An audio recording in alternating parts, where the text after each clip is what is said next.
Bonjour, bienvenue à une autre émission de Que mangeons-nous aujourd'hui? Joanne avec toi, j'espère que tu vas bien. Alors, au menu aujourd'hui, nous allons passer au chapitre 2 du livre de 1 Samuel. Mais pour commencer, on va juste prendre les deux derniers versets qu'on avait vus la semaine dernière, qui étaient dans 1 Samuel 1, à partir du verset 27. C'était pour cet enfant que je priais, et l'Éternel a exaucé la prière que je lui adressais. Aussi, je veux le prêter à l'Éternel. Il sera toute sa vie prêté à l'Éternel. Et ils se prosternèrent là devant l'Éternel. Si tu n'as pas pu écouter les deux derniers épisodes, je te conseille d'aller les écouter pour pouvoir mieux comprendre l'histoire. Mais ici, on a vu que Anne offre Samuel à Dieu comme elle l'avait promis, comme elle avait fait la promesse si jamais elle avait un enfant mâle qu'elle le consacrerait à Dieu. Et voilà ce qu'elle fait, elle amène Samuel auprès d'Élie, le sacrificateur. Mais aujourd'hui, dans le livre de 1 Samuel 2, on va voir quelque chose de vraiment extraordinaire. On voit ici vraiment Anne qui offre Samuel, mais elle n'offre pas Samuel de façon désinvolte, ni de façon mécanique, mais elle va offrir une prière à son Dieu en même temps. Et la prière que Anne va offrir à son Dieu est une prière qui vient de son cœur, de son cœur. Et je nous invite, chers amis, si toi tu as fait une promesse à Dieu, si tu lui offres une offrande, quand tu fais cette offrande, d'accompagner cette offrande par une prière. Et on va voir l'exemple d'Anne ici, qui dans sa prière va vraiment démontrer la toute-puissance et la souveraineté de Dieu. C'est vraiment magnifique. Dans le verset 1, la Bible dit, Anne pria et dit, mon cœur se réjouit en l'Éternel. Ma force a été relevée par l'Éternel. Ma bouche est ouverte contre mes ennemis, car je me réjouis de ton secours. Donc, Anne a prié, mais c'est plus qu'une prière, c'est un cantique qui vient vraiment de la relation qu'elle a avec Dieu. C'est un cantique qui vient de la reconnaissance du fait que le Seigneur lui a donné un enfant.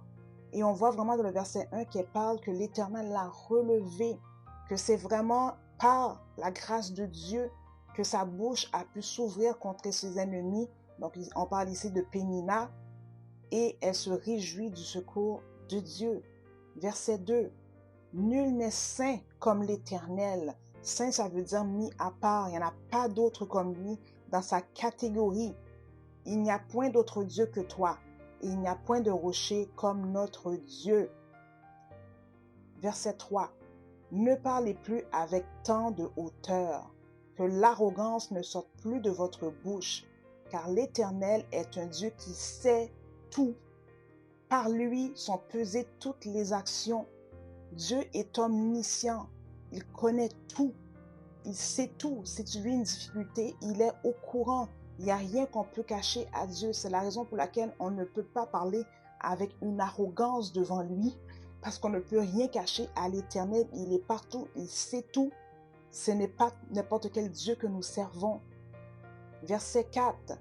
L'arc des puissants est brisé, et les faibles ont la force pour ceinture. Verset 5. Ceux qui étaient rassasiés se louent pour du pain, et ceux qui étaient affamés se reposent. Que tu puisses te reposer aujourd'hui en Dieu, parce que c'est lui qui donne la nourriture, c'est lui qui donne la provision. Même la stérile enfante 7 fois, et celle qui avait beaucoup d'enfants est flétrie. Ici, Anne fait référence à la stérilité par laquelle elle a passé. Et plus tard dans le livre, on va voir que Anne n'a pas seulement eu un enfant, elle en a eu plusieurs. Donc l'Éternel va la bénir plusieurs fois suite à la stérilité. Verset 6. L'Éternel fait mourir et il fait vivre. Il fait descendre au séjour des morts et il en fait remonter. Donc la mort et la vie, c'est l'Éternel qui a ce pouvoir-là. À lui appartient de donner le souffle ou de reprendre le souffle. C'est ce Dieu-là que Anne sert. Verset 7. Il appauvrit et il enrichit. Il abaisse et il élève. On n'a pas besoin de nous élever nous-mêmes. Peut-être que tu te sens rejeté, peut-être que tu te sens rabaissé, mais c'est l'Éternel qui élève. C'est pour ça que la Bible nous demande de rester dans l'humilité, parce qu'il abaisse celui qui s'élève et il élève celui qui s'abaisse. Donc c'est Dieu qui fait ça. Verset 8. De la poussière, il retire le pauvre, du fumier, il relève l'indigent.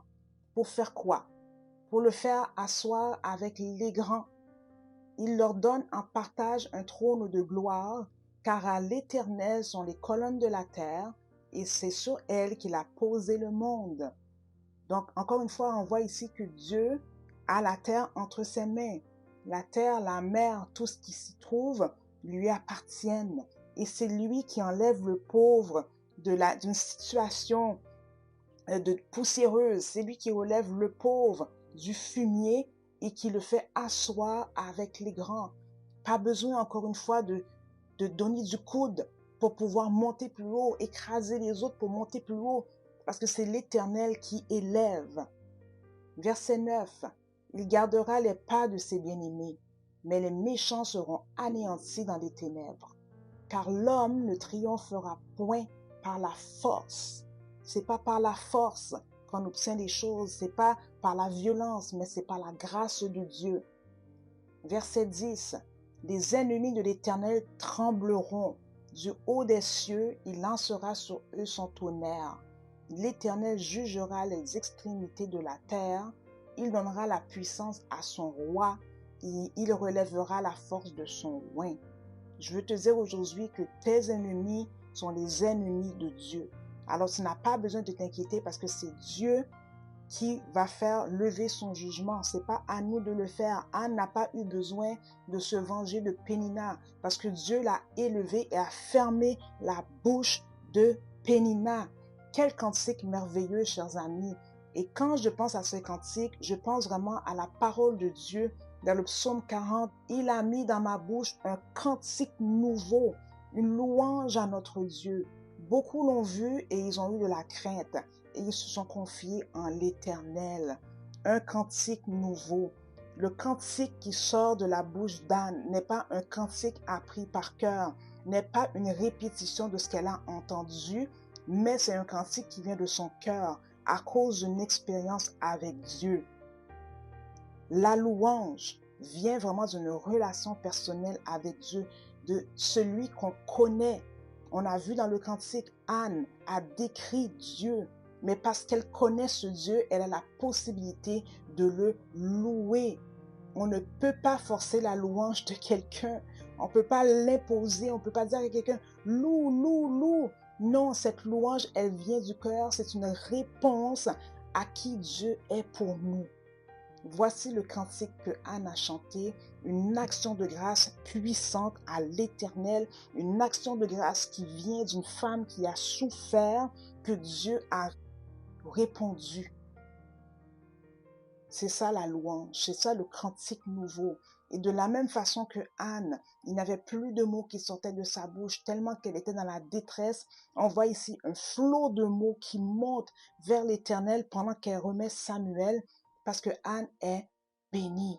Si tu es béni, ne cherche pas les mots partout, mais que ton cœur puisse s'exprimer devant Dieu pour lui dire merci. Et le verset 11, Elkana s'en alla dans sa maison à Rama, et l'enfant fut au service de l'Éternel devant le sacrificateur Élie.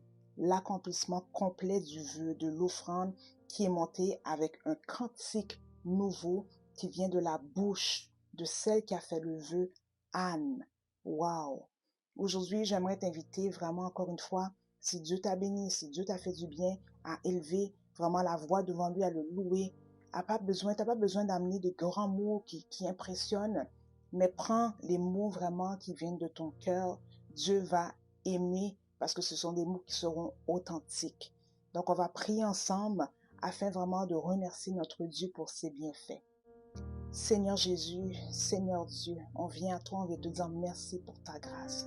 Merci pour tous tes bienfaits envers nous. Merci pour la stérile qui enfante. Merci pour le pauvre que tu relèves. Merci pour le faible que tu donnes la force, Seigneur. Vraiment, tout t'appartient, tout vient de toi. Merci pour tes bienfaits, Seigneur. Merci pour ta grâce dans nos vies.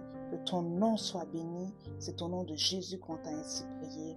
Amen. Alors, chers auditeurs, on se revoit la semaine prochaine pour une autre émission de Que mangeons-nous aujourd'hui? Soyez bénis.